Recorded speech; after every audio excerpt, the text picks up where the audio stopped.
I get it. There's challenges. I know every time I say anything about being old, some of you older people go, just wait. Well, you're not being very, very encouraging when you say that, but I get it. I'm going to start hurting more than I hurt now. You don't have to remind me of that. But here I'm kind of in the middle of this, and I'm starting to see some of these challenges to connecting with the younger generation. There's obviously a technology gap for many of us. I kind of know what to do, but I'm at that point now. I just call AJ and say, AJ, you need to fix these things. But honestly, there's a younger generation now. They prefer to communicate differently than the way that you and I maybe communicate. I remember even when Brother Brand was still here, and we would talk about why can't we just fax something? I'm like, I don't even know anybody that has a fax machine anymore, Brother Brand. He's like, why? How do we get this in the computer? I'm like, well, here, let me just do it for you. And every generation is going to face these kind of things. And here's the thing: is I know as the younger generation comes on, they prefer to do things through social media or through texting or through email or online banking, whatever it is. You and I may prefer to do it face to face. And while I personally do like to do things face to face, here's where we have to be careful. We can't alienate ourselves from a younger generation by attacking the way they do things.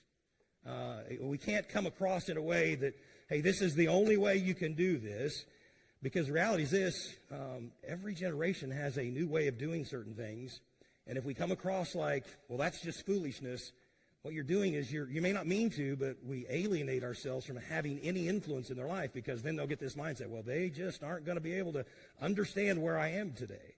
So I get it. There's technology barriers that even in church, we embrace some things primarily because the younger generation functions that way, and it's almost necessary to be able to work in this world by embracing some of those things. There's also language barriers. This one caught me actually last Monday night. We had the kids out, and I'm having to carry a dictionary around.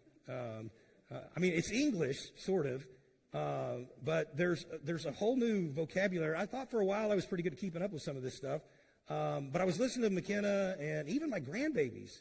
And so there was a couple that I picked up on. So I'm going to share them with you. Probably not in the right context. So one phrase or saying is this: cap, no cap. Y'all heard that? Anybody my age heard that? Okay. No, right. Okay. So apparently, now I may not get this right, but cap means to lie, and no cap means not to lie. So in other words, I might say, hey, God changed my life. No cap. Is that right? Is that close? Okay. Or here's one I like: sus. You know what that one is? Look at you, all hip and cool.